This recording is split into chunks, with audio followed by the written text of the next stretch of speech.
Ladies and gentlemen, get the fuck away from that! Not you, listeners, I'm sorry. Don't go near that. Sorry, I'm talking to my cat. It's something messing around where he shouldn't be, especially while I'm recording. Yeah. Go elsewhere. I love you, but you're like a dreadnought of shitty carpet and balls of fur. Hey, everybody. How you doing? Welcome to the show, Kooks, Cranks, and Iconoclasts, the podcast. I'm your host, Michael Luck, and today, today's episode is the first of one of several, or what will be several, what I normally tend to call mulligans. It's a do-over, a once-over. A version 2.0 is what I'm going with going forward, because most people, I don't think, know what the term mulligan means. But there's several individuals that I've covered very early on in the history of this show, and I feel like they didn't quite get the justice they deserve. So this is the first, and they're not all coming back to back. They'll be, intermittent. But this is the first one, the first version 2.0, and it's covering someone that's very near and dear to my heart. One of my, I wouldn't say, I don't know. I am very hesitant to call people idols or heroes, but definitely a big influence on what I do and how I do it. The man that has changed the scope of ufology and the study and investigation of high strangeness in general. Influencer and not, in the modern sense. He had a big influence on ufology, high strangeness investigation, etc. A man that I would say is the first, and in my heart and mind, only ever gonzo journalist, paranormal investigator. Man who has exerted more influence on these particular fields than most are aware of at first blush. Is that a phrase? First blush? Today we're talking about John Keel. John Alva Keel. The man who, next to Jacques Vallée, has helped to broaden the scope and the context of ufology, cryptozoology, the paranormal, high strangeness in general. Definitely one of the people who helped broaden all of these things and yet help also connect them under one umbrella. And for this, I thank him. And today is a thank you in that same regard. I wanted to do a better improvement compared to the first go-around we tried to do this. Because this man is, he's one of my major influences and just a great contributor to all that is weird. And you'll find out today, like some of this stuff I knew, but I found one or two tidbits that I was unaware of about this man. But we won't be looking so much at the biography of his life, more his conceptual attributions to the world and study of high strangeness. It's John Keel. Let's jump on in. The story usually begins in the wrong place, at the wrong time.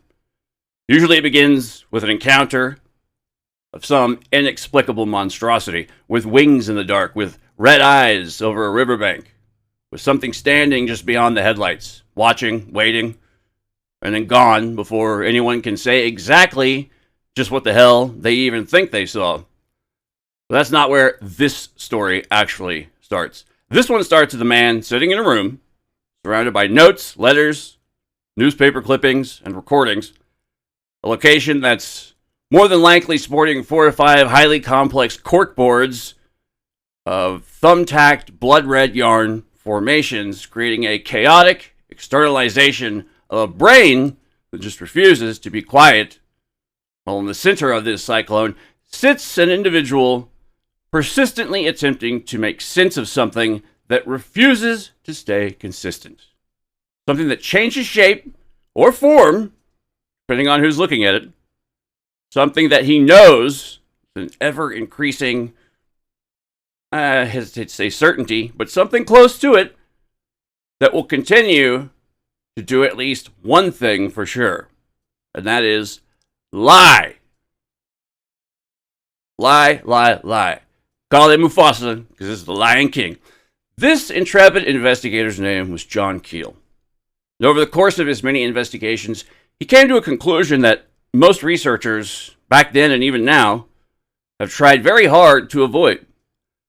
That the phenomenon we once referred to as UFOs, now UAPs, take your pick, is in fact not extraterrestrial. That it isn't even necessarily physical in the way that we usually understand that term, and that it's been here for a very, very long time. Long before we had a word for it. Long before we collectively decided it was quote-unquote unidentified. And it'll quite likely be here even long after we're gone. You know, barring some sort of, as of yet, unseen space-time synchronization of mankind's entire collective consciousness with hyperdimensional other worlds of some sort of speculative nonsense in that degree, but I digress. Yes, I do. I do that. The foundational elements of Keel's worldview were forged not in the rural hills of West Virginia, but in the crowded marketplaces and silent temples of the East. Far, far, far East. In the mid-1950s. Long before he was tracking silver discs in the sky, he was a self-described, quote-unquote, professional skeptic and globe-trotting journalist investigating what he called Jadoo, the Hindi word for black magic. Wrote a book about it even. It's called Jadoo. Long before the disco volantes of the 1960s, that means flying saucer. I think it's a cooler term. Try to bring it back, make a thing out of it. Keel was documenting cases of blood rain, falling limbs. This is the 14th century incident in Hangzhou, China, where dismembered hands and arms supposedly plummeted from the sky en masse. In Egypt, he tracked down mummy dealers in the Mosque of Cairo. And in India, he relentlessly pursued the secret behind the infamous Indian rope trick. He interviewed lamas in the Himalayas who claimed to master Linga Sharira, or astral projection. And he spent weeks in the frozen high-altitude jungles of Sikkim, tracking the ever-elusive abominable snowman. It was during these years that Keel would first notice a disturbing pattern. The quote-unquote magic of the East and the monsters of the high mountains weren't just isolated myths. Part of a singular, ancient phenomena that seemed to manipulate human perception through a combination of staging, suggestion, and what he believed were mankind's untapped, latent mental abilities. By the time Keel transitioned into UFO research in the late 1960s, he'd already abandoned the idea that these events were extraterrestrial. Instead, he began to document cases that felt more like biological or psychological raids than scientific explorations from another planet. One of the most chilling and obscure examples he uncovered was the case of the bloodless Bloodmobile from January of 1968. During an intense wave of sightings in West Virginia, yep, you know the ones I'm talking about, probably, Mothman related, a Red Cross Bloodmobile was allegedly pursued by a glowing aerial object.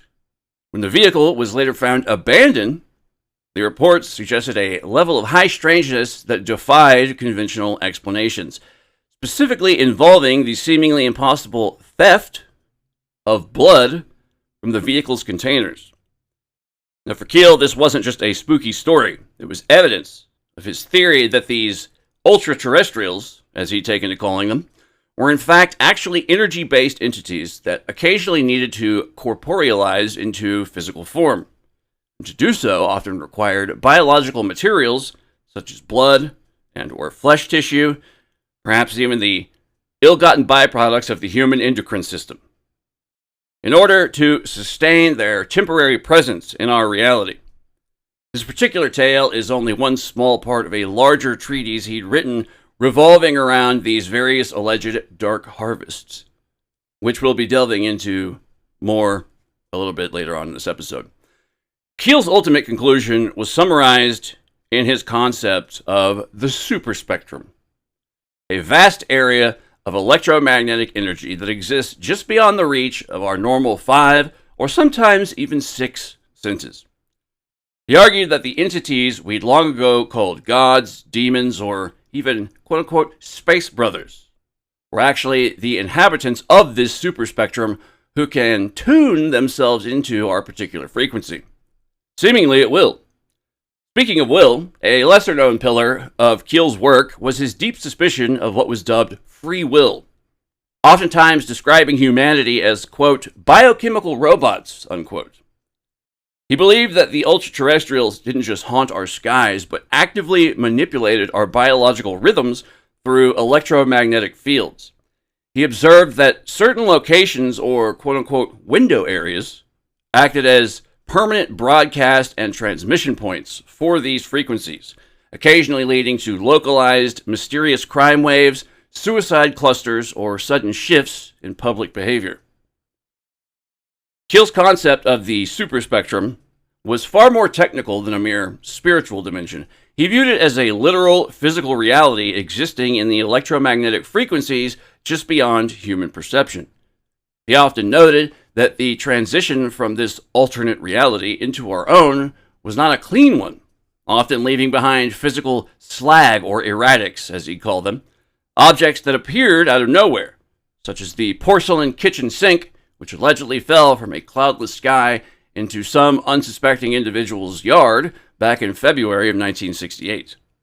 He theorized that these objects weren't dropped from planes, but were the result of some sort of transmogrification process, where energy from the superspectrum accidentally or intentionally solidified into mundane human objects as the entities beyond our senses attempted to bridge the gap between their world and ours.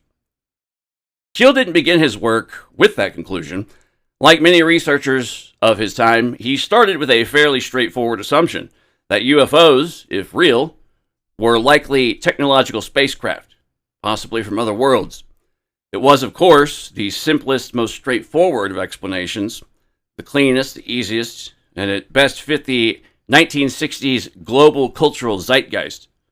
The Cold War had turned the sky into a contested space, and anything unknown up there seemed like it had to belong to someone. But the deeper he looked, the less that explanation continued to make sense. The reports didn't behave the way they should. The encounters weren't consistent.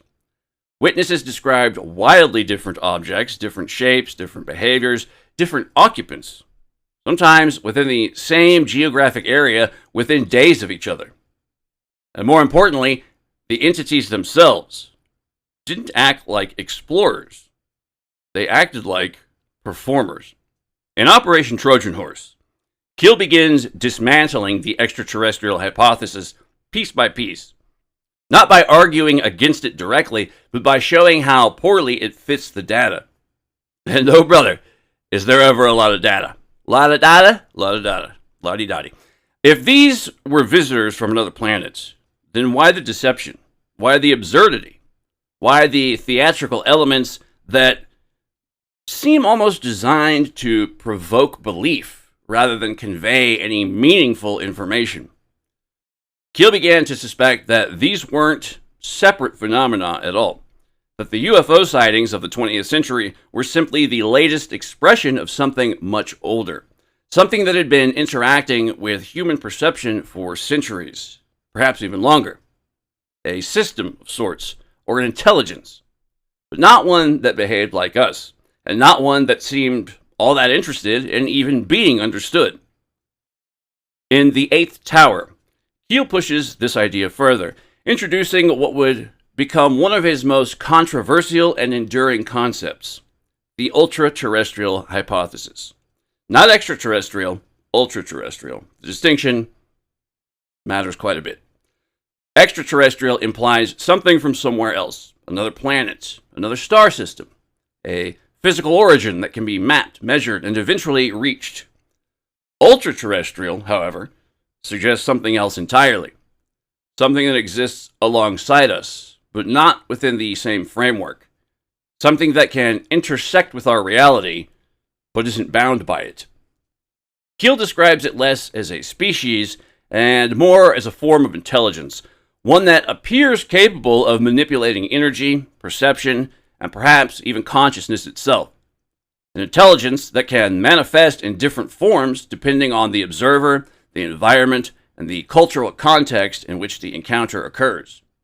In one place, it appears as a glowing orb. In another, a structured craft. In another, a humanoid figure. And in yet another, something far more abstract. Voices, impressions, distortions in space and time. This is where the idea begins to shift, because if the phenomena can change its form, then the form itself maybe isn't the point. The point may be the interaction, the effect, the disruption that it causes.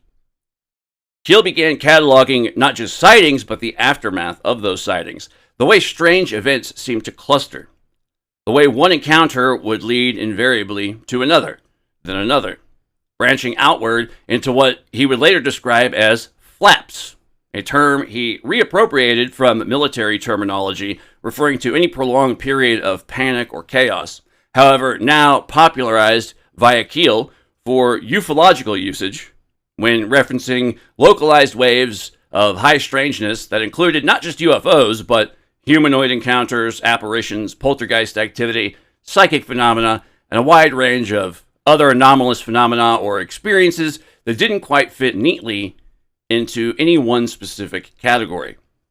And almost always, at the center of these anomalous phenomena clusters were the lights. Not just distant objects in the sky, but close-range luminous phenomena. Orbs, ghost lights, will-o'-the-wisps. Pulsating plasma taking a plethora of shapes and forms. Moving intelligently, or at least appearing to. Usually exhibiting, sometimes menacing, intent. Sometimes silent. Sometimes accompanied by unexplained electrical interference. Sometimes leaving behind physical traces or, in many instances, disappearing entirely while leaving behind absolutely zero evidence they were ever present in the first place. Witnesses often describe them as floating spheres, glowing masses, or enigmatic shifting lights that moved against the wind, that changed direction quickly and without warning, or some that seemed to respond to any nearby human presence, and, in some cases, even seemed to be watching, waiting, silently observing from afar as if they were conducting studies of some inconceivable nature for mysterious purposes beyond the usual human capacity for either abstract or hyper-rational thought. Keel didn't dismiss these reports, not a one. He treated them as data, even those that were largely considered to be of the absolute most unhinged, crackpot madman's ramblings. They still had the ability to in some way say something without actually making any immediate and direct proclamations. And when he began to map them, when he began looking at where they occurred and how often, and what else happened in those very same areas, he began to notice something that would become central to his work. They weren't random. They clustered.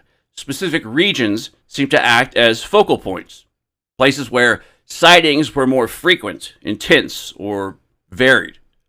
Places where strange lights, mysterious entities, and other anomalies often appeared together, overlapping and even reinforcing each other, what he would later refer to as window areas. Locations where, for reasons not fully understood, the barrier between our world and whatever lies beyond it appears to dissolve, or distort, or perhaps potentially even opening for unknown but prolonged periods of time.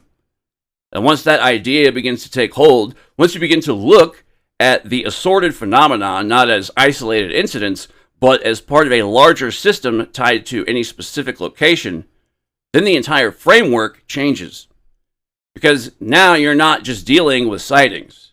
You're dealing with geography, with patterns, the possibility that certain places are far more active than others, not because the people there are more imaginative or more prone to delusional beliefs, but because something about those locations makes them accessible, or vulnerable, or perhaps, just maybe, in some way, useful. As Keel continued his investigations, one pattern in particular would become increasingly difficult to ignore. The phenomenon didn't simply present itself, then withdraw. It lingered, it followed, it appeared to take an apparent interest, not just in locations, but in people, specific individuals.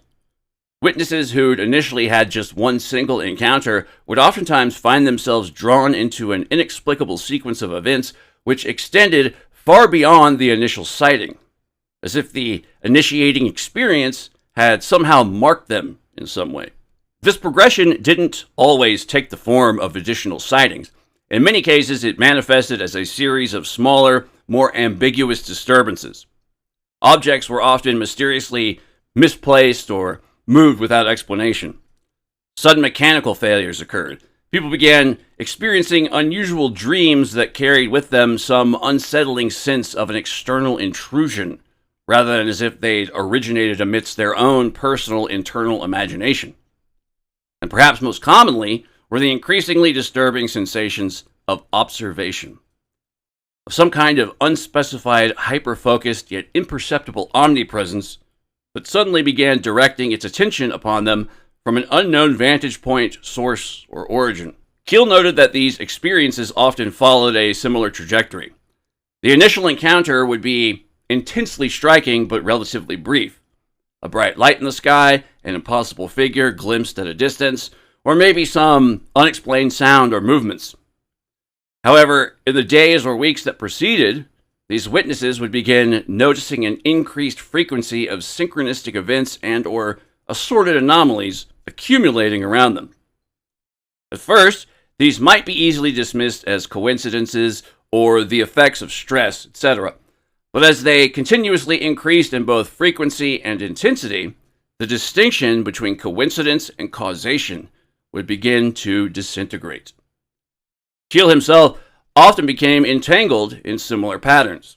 During periods of intense investigation, he often talked of an increase in what he described as informational interference. Letters would arrive containing details about cases he was working on, but the information within them would in some way be subtly different or incorrect. Phone calls would continuously interrupt his work, in some instances delivering fragments of seemingly relevant data, while at other times immediately veering into utterly absurd or meaningless territory. In Operation Trojan Horse, Keel suggests that this may in fact be intentional, that the phenomena doesn't seek to reveal itself in any straightforward manner, but instead exhibits itself as almost an anti-pattern that predominantly operates through numerous instances of distortion and contradiction. It creates, then reinforces narratives just to disrupt and then abandon them. It offers up explanations, then invalidates them, and thus, in doing so, maintains and perpetuates a state of high strangeness via uncertainty laced with absurdities, which essentially prevents any singular interpretation or explanation from taking hold.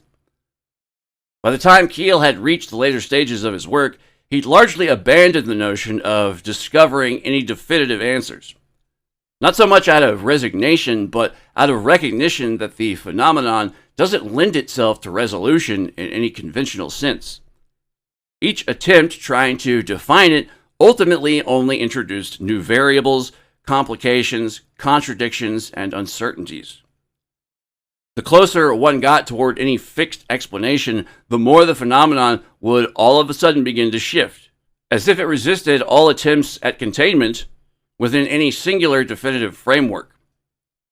It's in this sense that Keel's legacy isn't just a theory, but something much closer to a methodology, a way of approaching anomalous events which prefers or prioritizes finding patterns as opposed to explanations, observations over conclusions.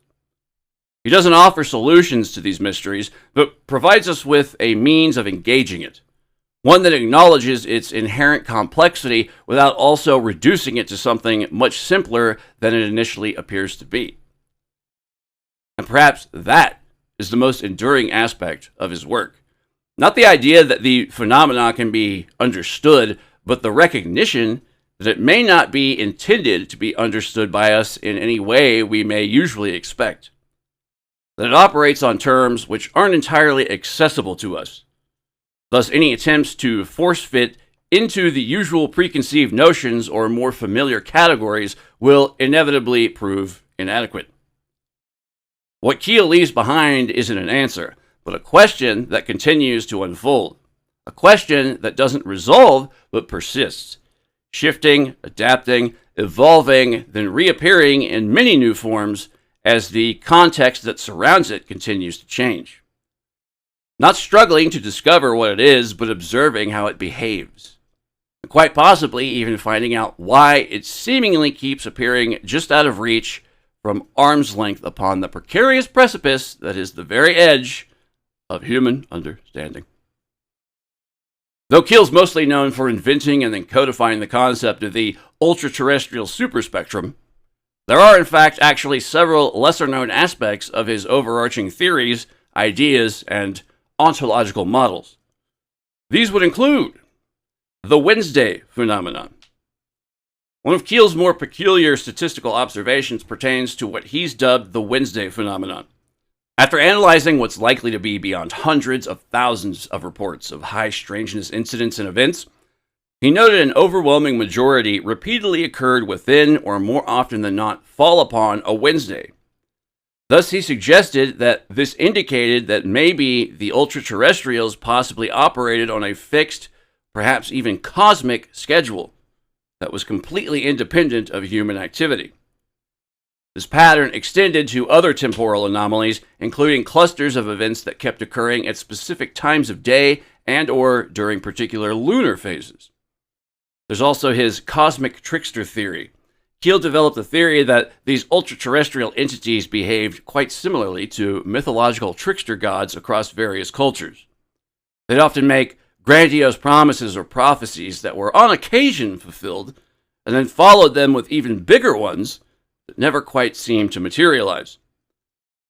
They gave totally impossible or contradictory accounts of their origins and natures. They'd encourage their various contactees in behaviors and pursuits which would begin promisingly, but ultimately brought them nothing but utter failure and intense ridicule.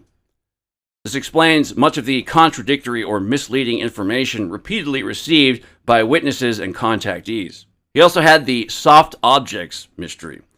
In Operation Trojan Horse, Keel expressed a particular interest in what he called, quote-unquote, soft objects, physical manifestations that seem to have incomplete or unstable physical properties. He wrote, quote, "My real concern is with these soft objects. They hold one of the keys to the mystery," unquote. These were objects that at first appeared solid, but would then eventually inexplicably vanish, and or objects that were able to seemingly phase in and out of physical reality. He believed that these objects represented the potential boundary between the superspectrum and our own reality, and that studying them could possibly reveal the mechanisms of how ultra-terrestrials can manifest and interact with individuals and or the surrounding environments.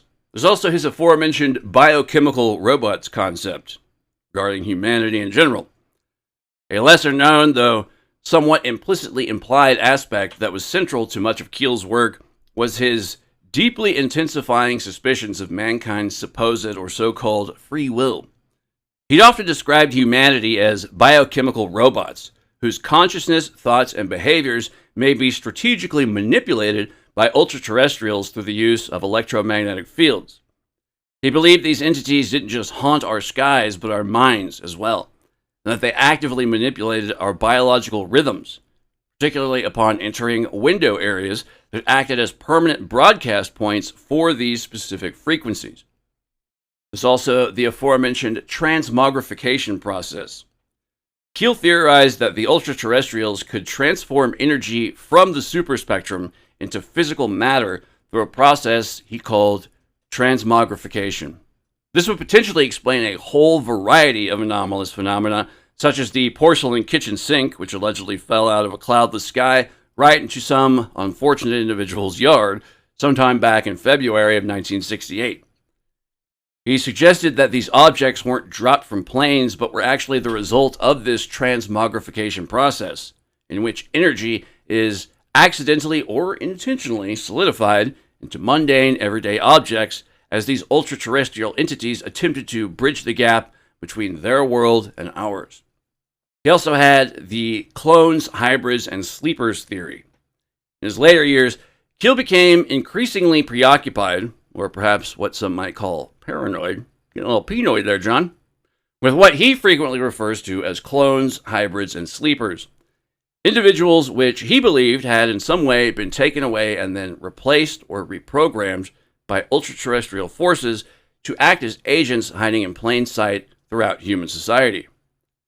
He documented numerous cases in which seemingly ordinary individuals inexplicably vanished and then reappeared hours later and hundreds of miles away, often exhibiting no memories of their trip, and yet upon returning were seemingly in possession of what up until then had previously been entirely new or prior to their disappearance considered to be completely unknown information or data, as well as many instances of individuals claiming that they've allegedly been given specific, and yet more often than not, what also seemingly ranges from highly generalized to impossibly vague to straight up 100% nonsensical messages, quote-unquote messages, which they've either been tasked with the duty or perhaps even gifted with the responsibility and or dubious honor of delivering to all of humanity. Still waiting on something useful to this day. There's also various quote-unquote window area investigations beyond the infamous Point Pleasant body of work that, surrounds the Mothman. There's other numerous similar window areas, including the Winnock, I think that's how you say it, Winnock Reservoir in New Jersey, where glowing objects have been seen either hovering above and or sometimes submerging beneath the water. There's parts of Ohio and Indiana that were apparently incessantly plagued by phantom helicopters, quote-unquote phantom helicopters, that were producing sound without any visible craft.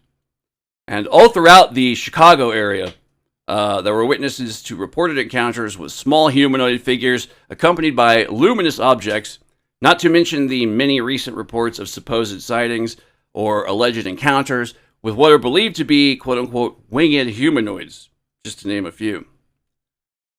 Keel investigated what he termed, quote-unquote, area-specific absurdities, events that, while not initially seeming to be overtly paranormal, contained elements of irrationality or inconsistency which suggested a breakdown in normal patterns. Examples included reports of individuals encountering strangers who confidently delivered mis- or disinformation, or events in which cause and effect appeared to be misaligned. While these incidents might be dismissed individually, Keel noted that they quite often occurred within clusters amongst these same regions as components of more overt phenomena. Keel also developed the concept of what he called reflectivity, to describe how the phenomena seem to mirror back aspects of the observer's mentality. A researcher studying UFOs might encounter structured craft, while conversely a person with interest in the occult might report more symbolic or ritualistic manifestations. He was careful not to reduce this to simple instances of projection, but instead suggested that the ultraterrestrials might possess the capacity to reflect back particular aspects of an observer's consciousness, creating a somewhat personalized sighting or interaction that was both external and internally mediated. These more obscure aspects of Keel's framework demonstrate the depth and breadth of his thinking beyond what's commonly known about his more popularized Mothman investigations. They reveal a complex, multifaceted approach towards an understanding of a phenomena that refuses to be categorized inside of prior conventional frameworks.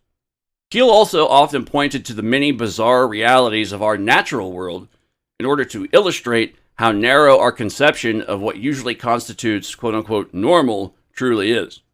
In one of his characteristic explorations, he examined the vampire bats of Central and South America, tiny creatures responsible for killing approximately 1 million head of cattle annually through their blood-feeding habits.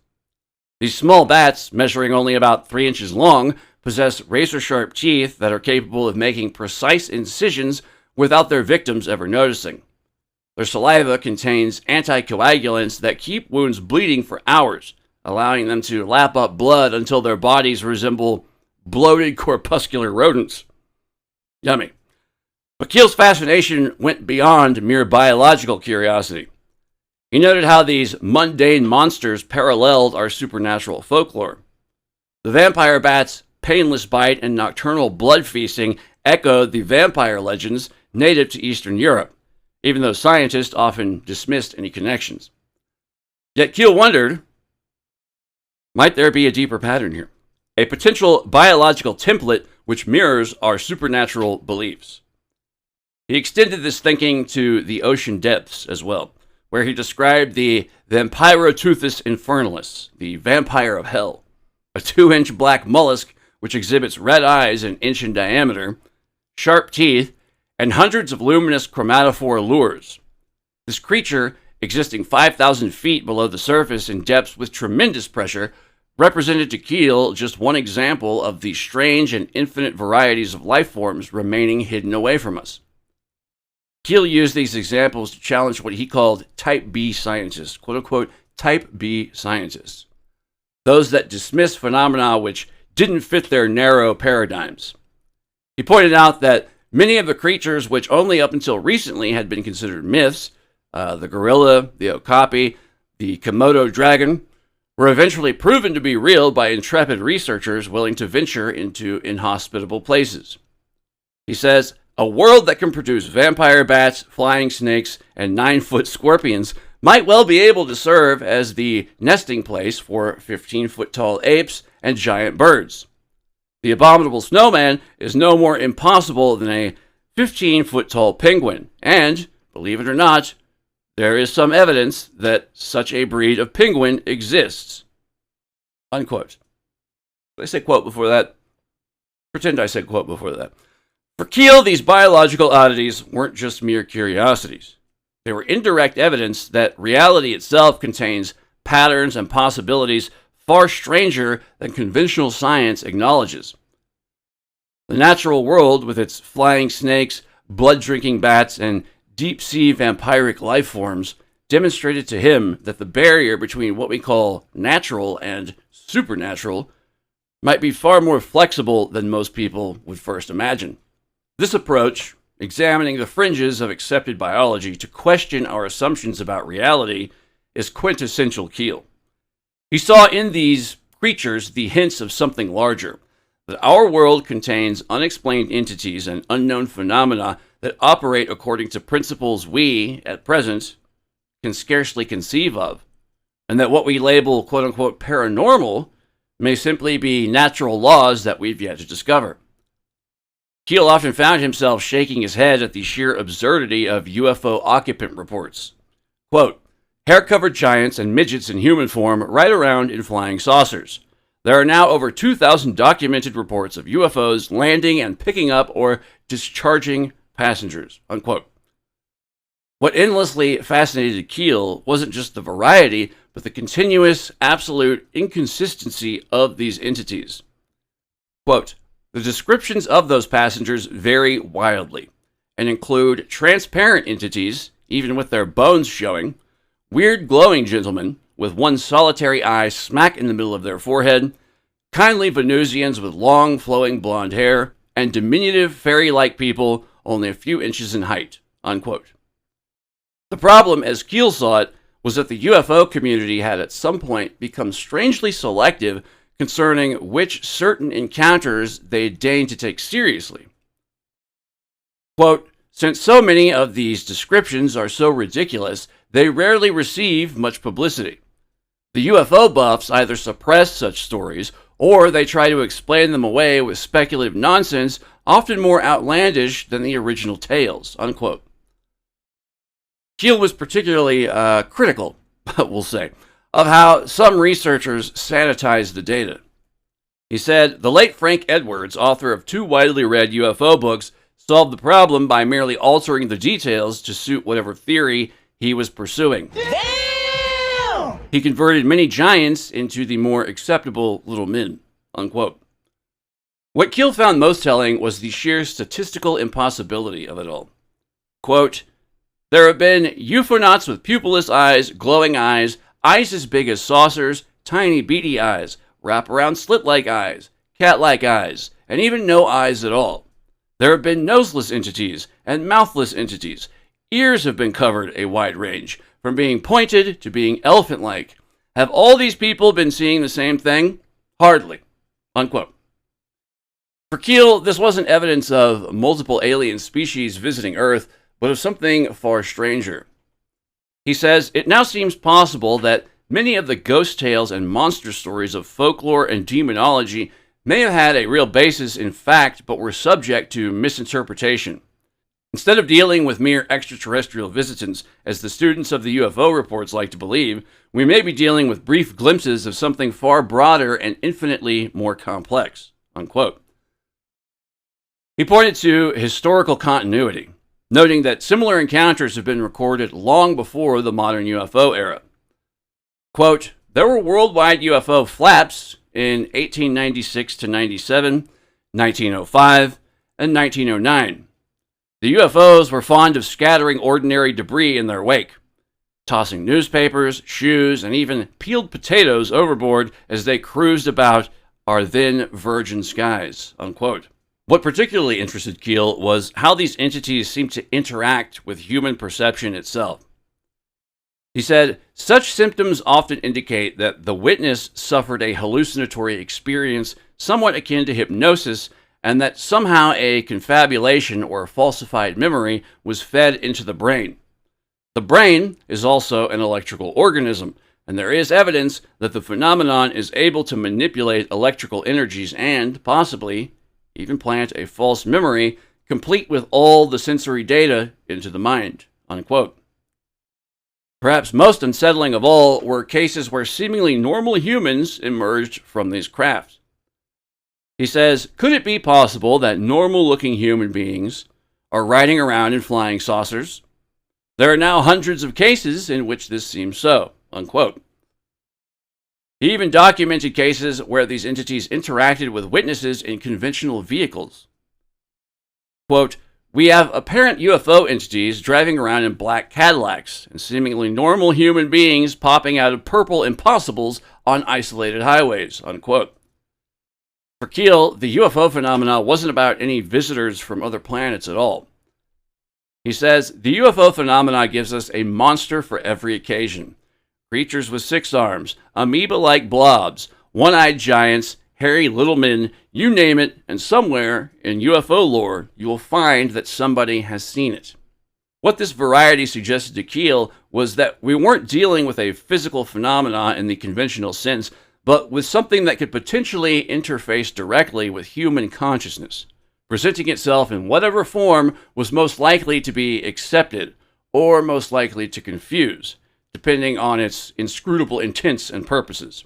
I can very easily picture Keel leaning back in his chair, set amongst a paper-flooded office, isolated inside his fort made up of higher and higher stacks of data, gradually developing a siege mentality as the endless rubble of continuous clusterfucks just accumulates, making him rub his temples in a futile, self-soothing attempt to concentrate, making his way through the research as he reads the reports and interprets, then reinterprets, occasionally maybe even reinterprets, the many mind-bending mountains of eyewitness testimonial evidence. I'm assuming this is how it usually went down, at least. You're probably going to end up in something similar to this situation sooner or later when you begin wading through all of this absolute madness. The pattern is unmistakable, he'd tell anyone that would listen. Whenever the UFO flaps occur, something is harvesting biological materials from our planet. What particularly disturbed Keel was the sheer scale and precision of these operations. Quote, Farmers in central Pennsylvania were so upset by their losses to the phantom animal mutilators that in 1968 they formed a local organization to try to catch the culprits. By 1973, the mutilators were at work in the central states and in Puerto Rico, where newspapers began to headline the advent of vampires who were killing domestic livestock and draining blood from the animals, unquote. The surgical precision displayed in these incidents completely defied any conventional explanation.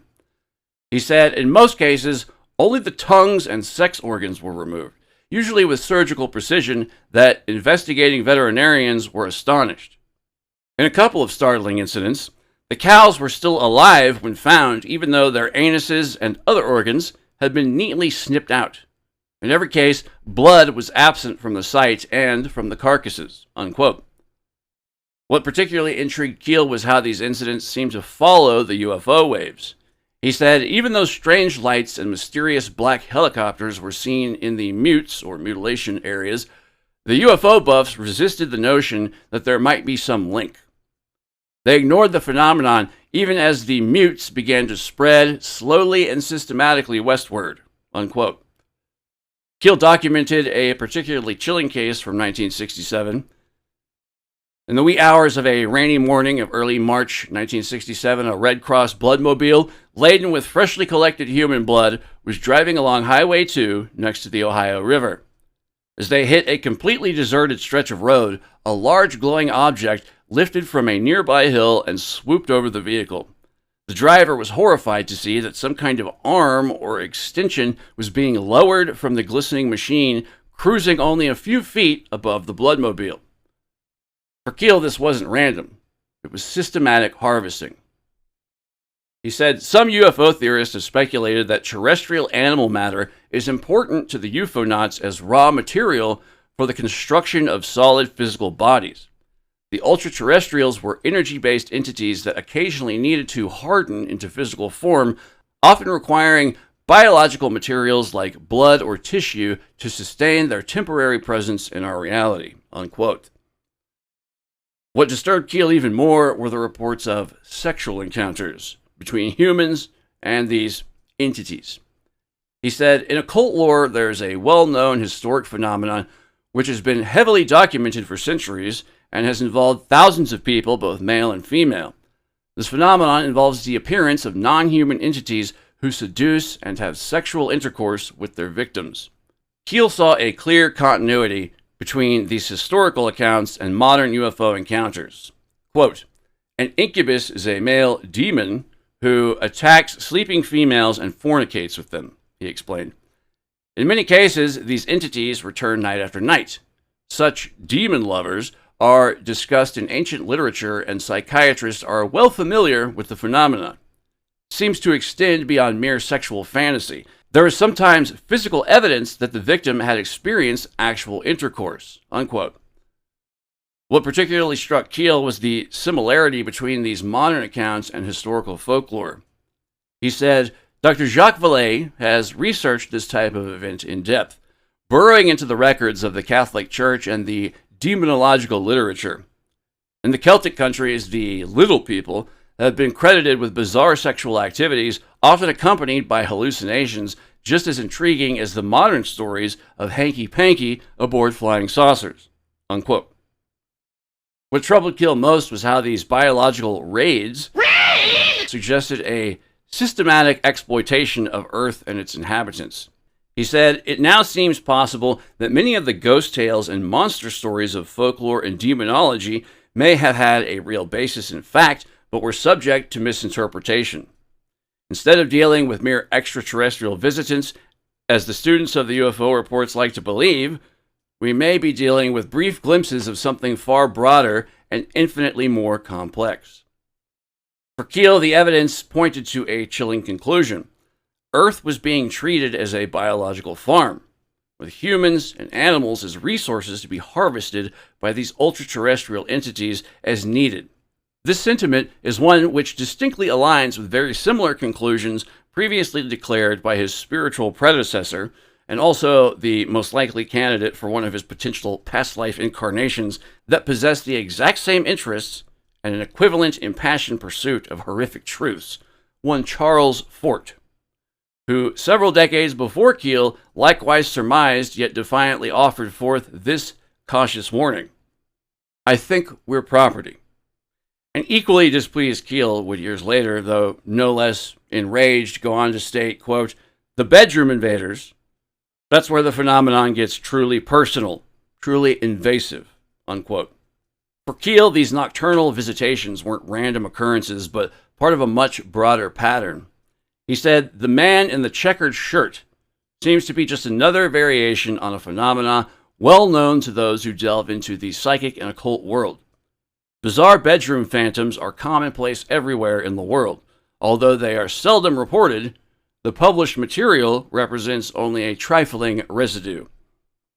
Gross choice of words for this particular topic. What particularly struck Keel was the connection between these bedroom visitations and UFO encounters.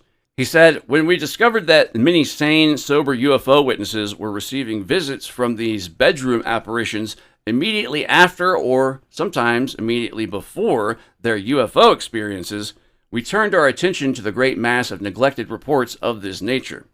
The physical manifestations were often consistent across cases." He says, "In most cases, these experiences were not repetitive. They happened only once and were not accompanied by any other manifestations. In several cases, the witnesses experienced total paralysis of the body. The witness awoke but was unable to move a muscle while the apparition was present. As we've already pointed out, this very same kind of akinesia has occurred in many UFO landing cases," unquote. Keel documented numerous cases, including that of Sir Arthur Conan Doyle. He says, "The late Sir Arthur Conan Doyle, creator of Sherlock Holmes, was an avid investigator of psychic phenomena, and in his book The Edge of the Unknown, 1930, he described a personal experience with nocturnal akinesia. Doyle was quoted as saying, 'I awakened in the night with the clear consciousness that there was someone in the room and that the presence was not of this world. I was lying with my back to the room, acutely awake, but utterly unable to move,' unquote. What especially interested Keel was how the phenomena seemed to respond to human consciousness itself, a quality he termed reflectivity. He says, "There's still another curious aspect to all of these visions. The phenomena seems to be reflective. It zeroes in on people who become interested in almost any esoteric subject. There are all kinds of cultists and buffs in the United States advocating all kinds of bizarre beliefs. Most of these groups have little or no contact with each other," unquote. This reflective quality extended beyond UFO researchers to those investigating other mysteries. He says, "The quiet groups still investigating and researching the assassination of President Kennedy have been suffering strange harassments identical to those experienced by UFO buffs and psychic researchers. Their telephones go haywire, electromagnetic phenomena, ? They are followed by mysterious automobiles and suspicious Oriental-looking gentlemen." This is a quote from the 60s, just roll with it. "Their mail gets fouled up," unquote. Right here seems like the perfect time to also mention that Keel was also the one who originated the term MIB, or Men in Black. His immense influence upon high strangeness investigations, especially with regards to ufology, truly knows no bounds. You tell him, Johnny. Keel documented how this harassment could sometimes take a psychological toll. Quote, "In 1969, a seemingly sensible young man in Massachusetts developed an interest in UFOs and began investigating cases in his area. Soon he was seeing mysterious men at every turn. Finally, the poor fellow developed an hallucination, an alligator with antennae which followed him wherever he went. This is all part of a reflective aspect and a demonstration of how the human mind sometimes crumbles when faced with the unknown and the inexplicable," unquote. The phenomena wasn't just limited to UFO researchers either. He says, author Gustav Davidson devoted several years of his life to the study of angels. Not UFOs or communist conspiracies, but angels. In the introduction to that work, he mentioned some of his experiences with this reflective factor. "At this stage of the quest, I was literally bedeviled by angels. They stalked and leaguered me by night and day," unquote. For Keel, these experiences suggested that the phenomenon interacted directly with human consciousness in ways that defied conventional explanation. He said such visions could possibly be created by some kind of hypnotic process or by waves of electromagnetic energy which beams thoughts and impressions directly into the brain. This would mean that the experience was not entirely subjective, but was caused by some inexplicable outside influence, unquote. What particularly disturbed Keel was how these experiences seemed to manipulate perception itself. He says, the mind is unquestionably involved in many UFO and psychic experiences, and, very probably, in a number of our more bizarre monster sightings. Thus, we only see what the phenomena wants us to see, and we only remember what it wants us to remember. If this is eventually proven, that a large part of our descriptive data is completely false and worthless, unquote. Keel often acknowledged the psychological toll of these encounters. He said millions of people have been affected, at least temporarily, by UFO contact. Thousands have gone insane and ended up in mental institutions after their experiences with these things began. It's scandalous that the only full psychological study of a contactee case was carried out by a Swiss psychologist in the 1890s. In the end, Keel arrived at a disturbing conclusion about these bedroom visitations and their psychological effects. He says the most fearsome monsters of all may inhabit the dark corners of our minds, waiting for us to release them through our beliefs and gullibility. The phenomenon feeds on fear and belief. Sometimes it destroys us altogether. Other times it leads us upwards into the labyrinth of electromagnetic frequencies which form a curtain between us and some other unperceived reality. For Keel, these intimate encounters revealed something profound about the nature of the phenomenon, not as external visitors, but as something that could interface directly with human consciousness, manipulating perception, memory, and belief in ways that served its own enigmatic machinations. For Keel, the continuity between ancient accounts and modern UFO encounters was undeniable. He said, that grand old ufologist of the 17th century, Bill Shakespeare, is that Bill Shakespeare over there? Didn't know what he was starting when he picked up his quill pen to write The Tempest. Even 400 years ago, many scholars and thinkers recognized and carefully studied the very things you've been reading about in this book. Shakespeare was clearly familiar with the concept that invisible forces were at work on this planet, shaping our very lives. Unquote. The biblical accounts particularly fascinated Keel. He says, turn to almost any page of the Bible and you will find startling statements, handed down by oral traditions for generations before they were finally recorded on sacred scrolls, describing things in the sky, mysterious entities who guided mankind, and dark invisible forces. In the book of Zechariah 5:1-3, we are told how Zechariah was chatting with an angel when a flying cylinder soared overhead. The angel nodded sagely and said, "This is the curse that goeth forth over the face of the whole earth." Unquote. Now, what struck Keel was how these ancient angels behaved so much like modern UFO entities. Who were these angels that were buzzing the deserts back in the biblical days, he wondered. In the religious scrolls, they were described as looking like normal human beings dressed in contemporary fashions. Yet something set them apart from us, and they had information about our future as well as magical powers. When they visited Abraham and his wife, who was beyond the childbearing age, she became pregnant. Unquote.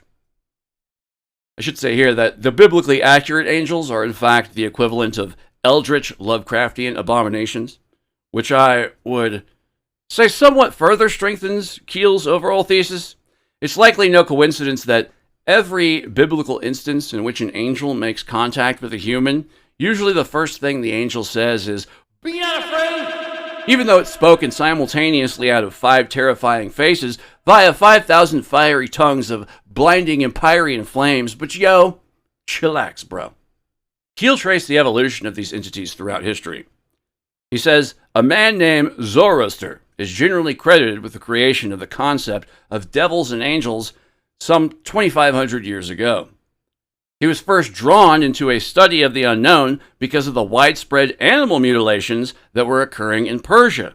Soon he was being visited by a luminous entity identified as Mazda, who was considered to be a god. For Keel, the modern gray entities were simply the latest manifestations of this same ancient phenomenon. He said, "Those ghoulish gray-faced characters observed by Strieber and many others seem to be lodged in the memories of many of us, perhaps as racial memories from the distant past. In the book of Enoch, we are told how Enoch visited a distant land, maybe another planet, where he saw grim Grigori, described as looking very much like greys, mumbling as they trooped past," unquote. What Keel found interesting was how these entities adapted their appearance to match cultural expectations, a process he called, once again, transmogrification. Transmogrification, he said, is a $10 word that has been used for centuries to define the process that occurs in many of these cases. It means change. In case after case, the percipients report seeing a bright light which comes closer and closer, suddenly changing into an apparently solid object or entity, unquote. This process of cultural adaptation explained for Keel why the phenomena appeared so differently across time and cultures. He says, "There's something out there that we can't see except under special conditions. We probably never see it in its real form. We see only what it wants us to see, filtered through our conscious and unconscious minds, manipulated into forms that are acceptable to our particular belief systems. If we're young and living in a Catholic community, it becomes a Blessed Virgin Mary. If we are atheistic and immersed in science and technology, it appears in a mechanical-looking contrivance in the guise of a being from some distant galaxy," unquote. Keel was particularly critical of how modern UFO researchers were handling these encounters, especially through hypnosis. This is something he and I very strongly agree on. He's quoted as saying, "Ever since Dr. Anton Mesmer was run out of Vienna in the 19th century, we have known of the problems involved in using mesmerism or hypnosis as evidence of anything. The unconscious mind is a notorious prankster, and under hypnosis, delights in producing the kind of information being sought by the hypnotist," unquote. He pointed out how this has led to questionable results in abduction research. Quote, "Two men, Bud Hopkins, a painter, and David Jacobs, a history professor, have revised these ancient mysteries in the context of flying saucers, speculating that extraterrestrial beings are poking and probing unwary people on remote back roads. Beginning with Betty and Barney Hill, hypnosis has been the main tool used to extract evidence of these shenanigans from the darker reaches of the unconscious mind," unquote. Keel was particularly interested in Whitley Strieber's disillusionment with the UFO community. He said, by 1991, Mr. Strieber had had enough. He published a 3-page letter in which he announced, quote, within a quote, "I am not a UFO researcher and do not wish to endure the continued media attack that is associated with being involved in this field," unquote, unquote, unquote, unquote. Keel recounted, as for the bizarre abduction accounts, he dismissed them as artifacts of hypnosis and cultural conditioning, unquote, unquote, unquote, unquote, unquote. For Keel, the phenomenon's ability to adapt its form to match cultural expectations was its most telling characteristic. He said, "In the closing years of this century, the Greys are the subjects of a literature that threatens to become as vast as the fairy lore of the Middle Ages, and perhaps just as meaningless. None of it is new. A professor of psychology investigated a classic case in the 1890s when a woman named Helene had a long series of experiences with little Greys, which became the core of the book From India to the Planet Mars, published in 1900, unquote. In the end, Keel arrived at a sobering conclusion about the nature of these encounters. He said, "We've not come very far since Shakespeare's day. A large part of the human race is still dueling with invisible forces that can scramble our perceptions, juggle our emotions, and play all kinds of games with our fragile psyches. In the closing years of the 20th century, more and more people are becoming aware of the true nature of these games through people like Whitley Strieber, unquote. For Keel, the continuity between ancient accounts and modern UFO sightings revealed something profound about the phenomena, not as visitors from another world, but as something that had always been here, adapting its form to match human beliefs and cultural expectations across millennia. Although Keel is perhaps best known for his involvement in the series of mid to late 1960s events centered around the entity known as Mothman, which would eventually end up becoming one of his best-known works, the Mothman Prophecies, this particular tale has been extensively covered across multiple media platforms. However, it's his dealings with and collection of accounts surrounding the so-called Grinning Man, aka one Indrid Cold, that I'd like to give a bit of special attention here. The Grinning Man, he said, now there's a recurring character in this cosmic drama. For Keel, the first encounter came in October 1966 when two teenage boys in Elizabeth, New Jersey had a terrifying experience. He says, James Yanchides, that's how you say it, and Martin Mouse Munov were walking home along 4th Street and New Jersey Street when they reached a corner parallel to the turnpike. Yanchides spotted him first. He said he was standing behind that fence. I don't know how he got there, but he was the biggest man I ever saw, unquote, within the quote. The description was unsettling. Jimmy nudged me, Mouse reported, and said, who's that guy standing behind you? I looked around, and there he was, behind that fence, just standing there. He pivoted around and looked right at us, and then he grinned a big old grin. When Keel interviewed the two boys separately, their stories matched perfectly. They said the man was over 6 feet tall, they both agreed on that, and was dressed in a sparkling green coverall costume that shimmered and seemed to reflect the streetlights. There was a wide black belt around his waist. He had a very dark complexion and little round eyes, real beady, set far apart. What particularly troubled Keel was the impossibility of the encounter. He says the big mystery seemed to be, how did this man get behind that fence, and what was he doing there? A very high wire fence runs along the street, making it impossible for anyone to scramble up the incline to the turnpike. Just weeks later, another grinning man appeared, this time to one Woodrow Peckerberger Derenberger, a sewing machine salesman from Mineral Wells, West Virginia. On the rainy Wednesday night of November 2nd, 1966, an object shaped like the chimney of a kerosene lamp dropped out of the sky and landed on the highway directly in front of the West Virginian's truck. A man emerged from the object and strolled towards him.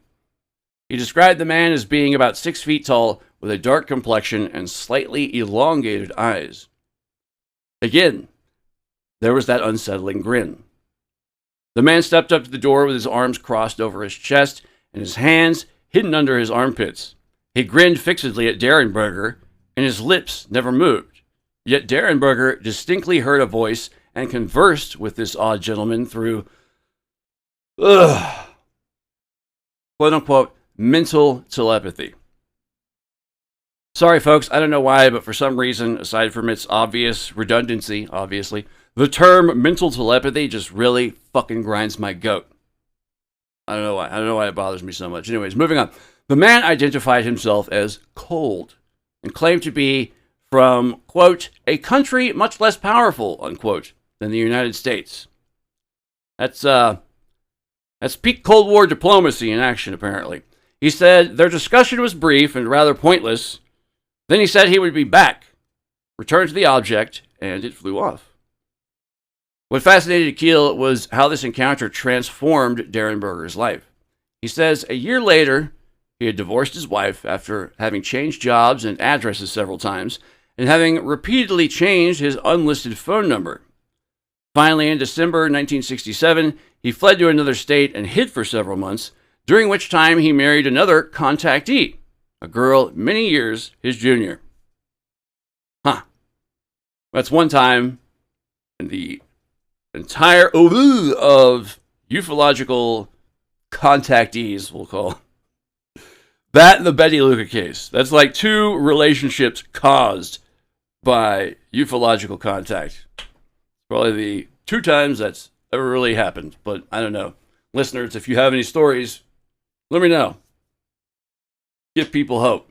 Maybe being poked and prodded by quote-unquote veterinarians from outer space brings people together and solidifies relationships on occasion.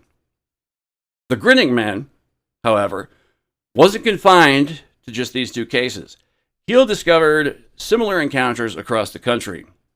In Point Pleasant, West Virginia, strange unearthly faces peered into the windows of homes, windows too high for ordinary men to reach. In 1968, farmers in New York's Delaware County were chasing a giant, broad-shouldered grinning man with an unruly shock of silver hair. He was over 6 feet tall, and when pursued, he displayed remarkable agility, making impossible leaps across wide ditches. Perhaps the most chilling connection came when Keel interviewed the Lilly family, who lived near the T&T area in Point Pleasant. When we asked for a full description of this man, Linda said she thought he had been wearing a checkered shirt, Keel wrote. Occult literature is filled with references to ghosts wearing checkered shirts, but the occultists tend to skip over this seemingly irrelevant detail. Now, I wish Keel had, in this instance, supplied sources for what he's talking about. It is fairly true that a man in a checkered shirt often is associated with shadow man encounters, and I'm not quite sure what Keel means specifically by occult literature, but I would very much love to know the primary sources of this checker-shirted bounty paper towel man from beyond. What struck Keel was how this checker-shirted figure had appeared elsewhere. He says, completely unknown to the Lilly family, the man in the checkered shirt had appeared frequently in the home of Mr. and Mrs. George Glines of Pensacola, Florida, starting around 1963. Their son-in-law, James Boone, revealed that the man had turned up in his bedroom in the same house. He said, I saw a large man, a laboring type person, standing at the foot of the bed. I couldn't see his face.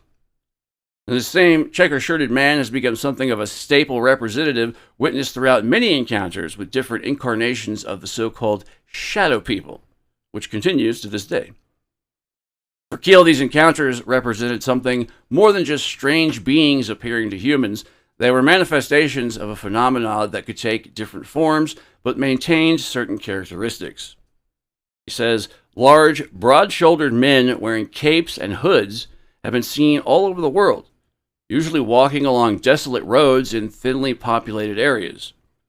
Like many of the other creatures and characters involved in this mystery, they have an uncanny habit of disappearing without a trace. Guy in a cape, instantly disappearing without a trace? Commissioner Gordon only knows all too well just exactly what that's like. By the way, John Keel, way before his glory days as the first and, as far as I'm concerned, only gonzo journalist of high strangeness investigations, made a princely sum from pinning the softcore pornographic Batman parody paperback titled The Fickle Finger of Fate. Right shit thee nay. And here's the Grinning Man. For Keel, was part of a broader pattern of entities that seemed to operate just beyond human understanding. He says, from Cape Cod, Massachusetts to the tip of Florida, we have heard of unidentified prowlers roaming the countryside at night. He says, in the spring of 1966, an Air Force WAF returned to her ground floor apartment on the edge of McGuire Air Force Base in New Jersey one evening and heard a sound in her bedroom. She went to investigate and found her window open and a pair of very pale hands with extraordinarily long fingers clinging to the windowsill. Keel noted how these entities seemed to defy normal physical laws. He says in October 1967, 3 men were driving along Route 2 in West Virginia when they saw a large, caped man walking beside the road. They stopped and looked back, and he was gone. There were open fields on both sides of the road. Nothing. Similar reports came from around the world. A group of 8 men wearing thick black cowls startled motorists in Caterham, England on July 28, 1963. Witnesses said that the mystery men departed by running and leaping across the road. Their actions were silent and most odd. But I'm vaguely familiar with this particular incident there. This is actually a fairly well-known just chunk of weirdness that happened in England, in Caterham, England, on July 28, 1963. I heard a variation of the story where the men got on the bus, but that could be people mixing up various urban legends with this incident, we'll call it. For Keel, these entities represented a fundamental question about the nature of the phenomenon. Quote, are ghosts really UFOs and UFO entities? Or are UFOs really ghosts? Take your choice. Just about everything I've read up on communicating with either of these particular variations upon a theme, the reoccurring trait that they both seem to repeatedly exhibit is deception und subterfuge.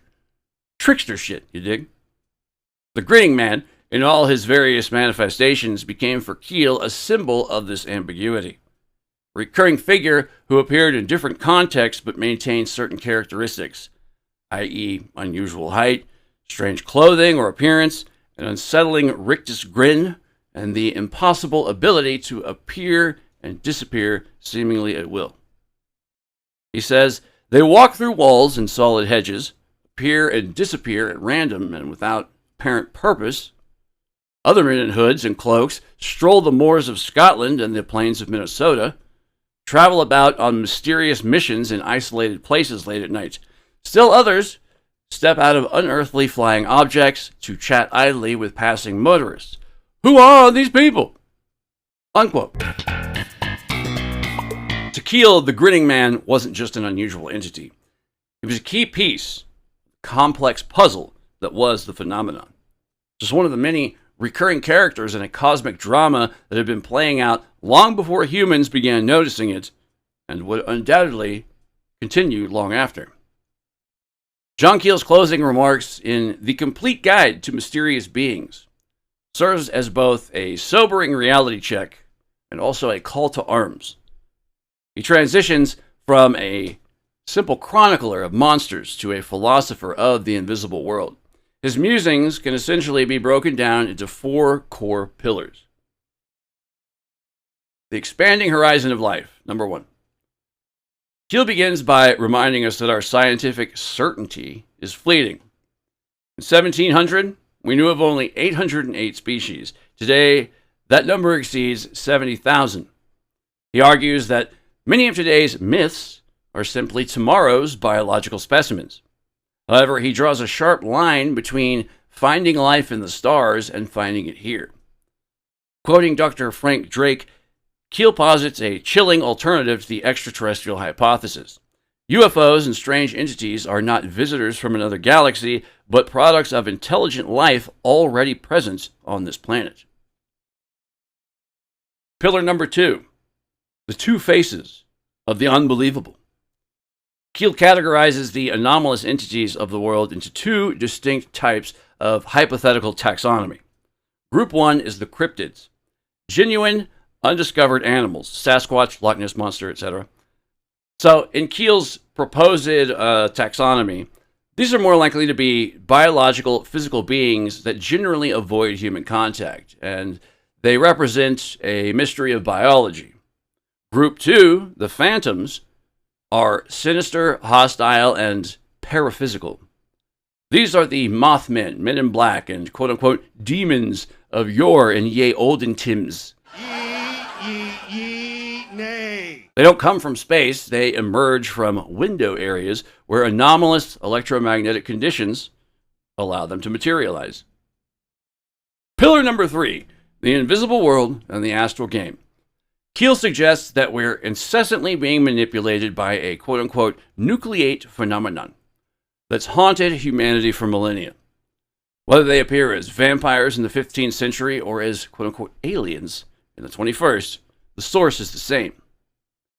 He says, we are facing and have always faced denizens of some unseen world which surrounds us. The flying saucers are merely another frame of reference to provide us with an acceptable explanation for some of these grotesque events, unquote. He again leans on the wisdom of his Golden Age predecessor, Charles Fort, suggesting there exists a quote-unquote occult police force of trickster entities or mischief makers, able to exploit human beliefs while simultaneously diverting our suspicions by feeding us nonsensical explanations and or induced hallucinations. Pillar number 4. Top 4 pillar countdown. Pillar number 4. A call for systematic study. Keel's final sign-off is the rejection of both blind belief and narrow-minded skepticism. He calls for transdisciplinary research, linking ufology and demonology with sociology, psychiatry, physics, history, etc.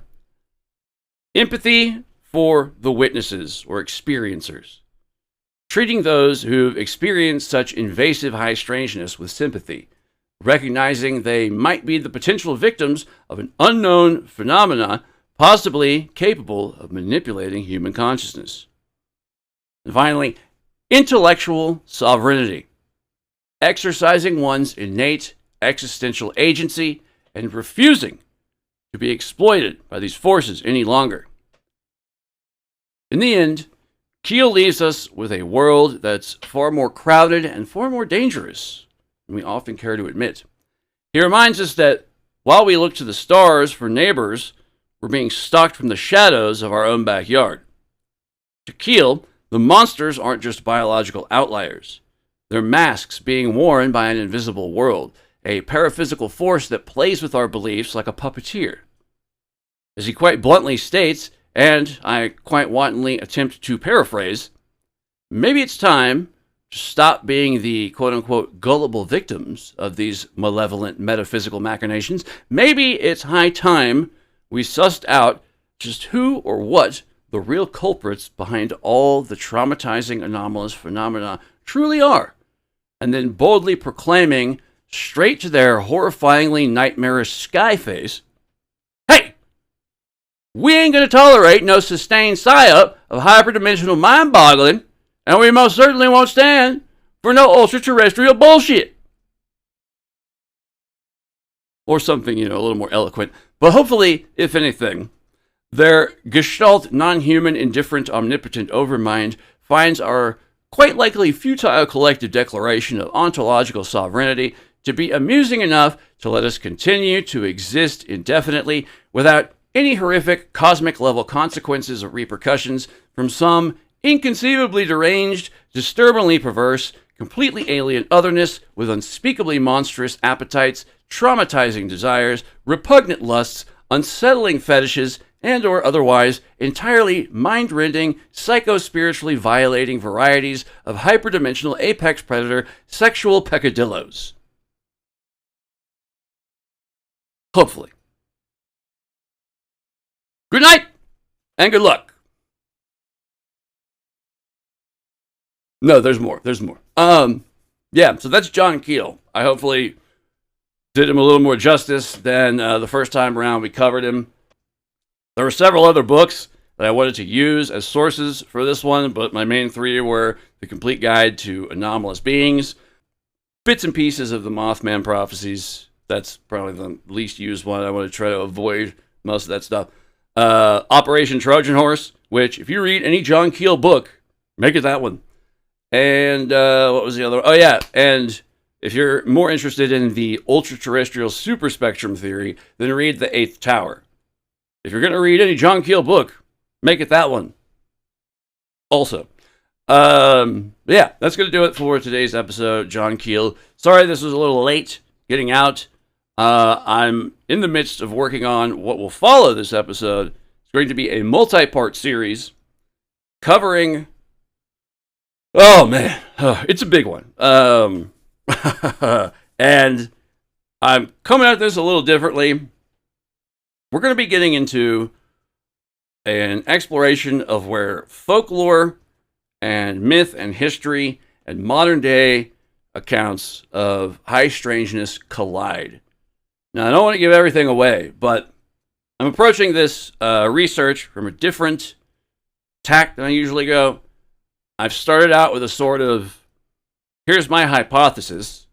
We're going to take a look at various, examples, and we've got a control. I will say that the control example for this little experiment, this research investigation of said phenomena we're going to go into, our control example will be Skinwalker Ranch. Now, we're not going to get deep into Skinwalker Ranch. I assume that most people who listen to this show probably already know all about Skinwalker Ranch. So, if you're unfamiliar with it, you listen to the show, maybe that's your, a little homework. Just familiarize yourself with it, because it's going to be the template, if you will, for the research we'll be getting into. It's going to be a worldwide travel. We're going to look at several locations across the globe with ties to potentially real, in some cases very real, very much historically documented and attested. In most cases, however, only folkloric, only legendary, quote unquote, so they say. But there are several reoccurring themes or phenomena, particular forms of high strangeness that are associated with these various anomalous hotspots, these zones of high strangeness and deep weirdness. And without giving everything away, I will say that the major key points we want to focus on going through this upcoming series is going to be anomalous lights, ghost lights, orbs, will-o'-the-wisps, etc. B, shapeshifters. There's some shapeshifter shit going on. Or, if not directly involved, then tangentially related to the phenomena surrounding these various hotspots. And 3,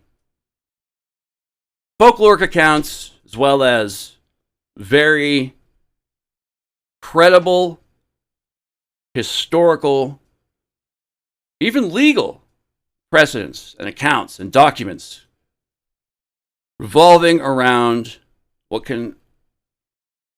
the structure varies in many of these instances, but it's what I'm going to refer to overall as black magic academies. Like Hogwarts, if it was on Cinemax after dark. So, that might give you a bit of an impression of what we're going into with the several episodes that will be following this. This is my next... I hadn't done a multi-parter in quite a while, because as much fun as I had investigating the whole series behind human sexual encounters with non-human entities, not bestiality, but aliens, ghosts, demons, etc. Like, that was a very eye-opening investigation. But I will admit, I wish I had structured it a lot better. So I'm learning from my mistakes in this instance, hopefully. So that's why I decided to go ahead and do John Keel Mulligan version 2.0 ultra-terrestrial super duper spectrum. And there will be several other people from the early days that were covered who didn't quite get the full treatment, the full continental breakfast that I normally like to give certain subjects of this show. I will say, I've mentioned before, James Shelby Downard, his quote-unquote his new book came out recently, so there's much of that to add to it. It's a big-ass book called Stalking the Great Whore. Guess who the Great Whore is? America. No, there's several. There's several. It's a choose-your-own-adventure kind of thing. James Shelby Downard is definitely one in the sometime near future who will be getting a mulligan, as well as maybe Richard Shaver. Although, I don't know. I mean, that would be more an excuse to look into extended Hollow Earth lore. So, if that's something anyone's interested in, let me know. Then I can bump Richard Shaver up the list. Who else? Andrea Puharich is definitely getting a mulligan. There's so much goddamn weird shit in his story. Yeah, wow. There's a couple, there's maybe one or two others I can't remember, but those are the ones right off the top of my head that are getting the fiddler's due. So, yeah. Stay tuned.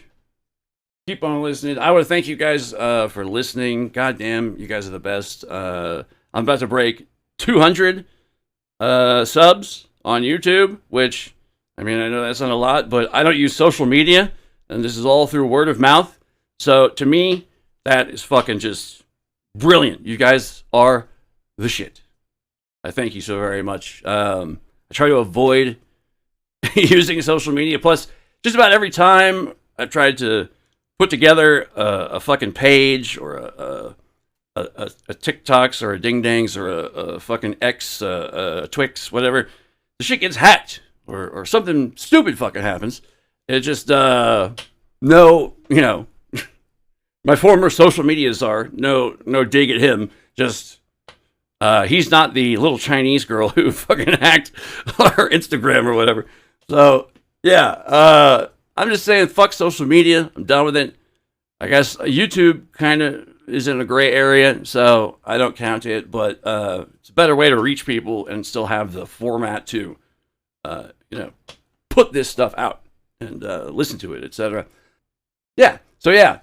Once again, sorry for the late episode this week, but yeah, like I said, I'm been in research mode like fucking crazy, like since the last one, and this is this is weird. This is fun stuff coming up. Like it's some of this stuff I didn't know going into it how historically accurate and attestable and factual much of it was.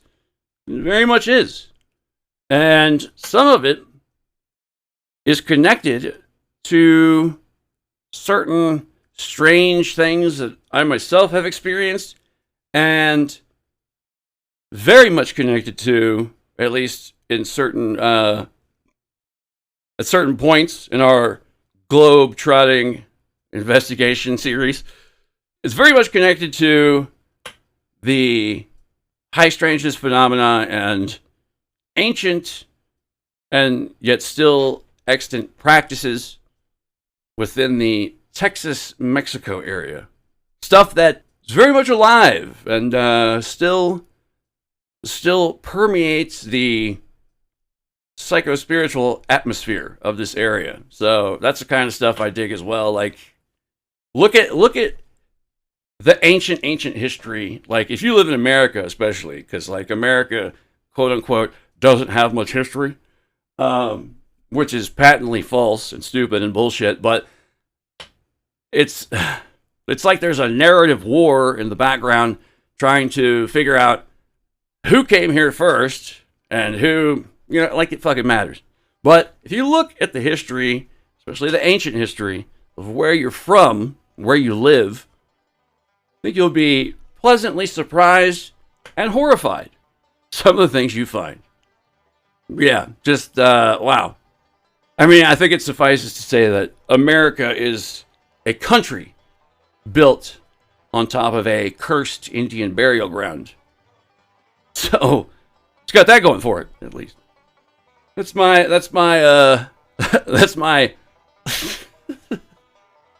thirsty, dry-mouthed pseudo-elevator pitch for the series coming up that will follow this. So, yeah, it's going to be pretty badass. I've had a lot of fun researching a lot of this stuff. So, please, check it out. Thank you guys for listening. Thank you all for the likes, the subscribes, the comments. Please, keep them coming. Spread the word. Word of mouth is super important. If you're a listener who is not subscribed, you made it all this way into an episode. First of all, my God, how do you walk the street without being offered sexual favors out of nowhere by strangers left and right? You should probably subscribe to this show. And that might help reflect some of that unwanted attention that you're bombarded with day in and day out. If you're already a subscriber, then you know that the Kavorka, the animag, as I like to call it, that's short for animal magnetism. The animag that one gets from being a subscriber and listener to this show, it's just outstanding. It's anomalous. It's odd. It's profane and magnanimous at the same time. So you got that going for you. All right, that's enough of me rambling. I really appreciate the fuck out of you guys. You're the best. Keep me going. You put the gas in the tank. It makes the engine go boom. And I do things, and they turn into this. Well, not this specifically right now, but I think you get what I'm saying. Pick it up when I'm putting down. And now, it's time for me to go. Thank you guys. You're the best. This has been Kooks, Cranks, and Iconoclast, the podcast. I'm your host, Mike Luck, and I will see you on the next one. Peace. Bye.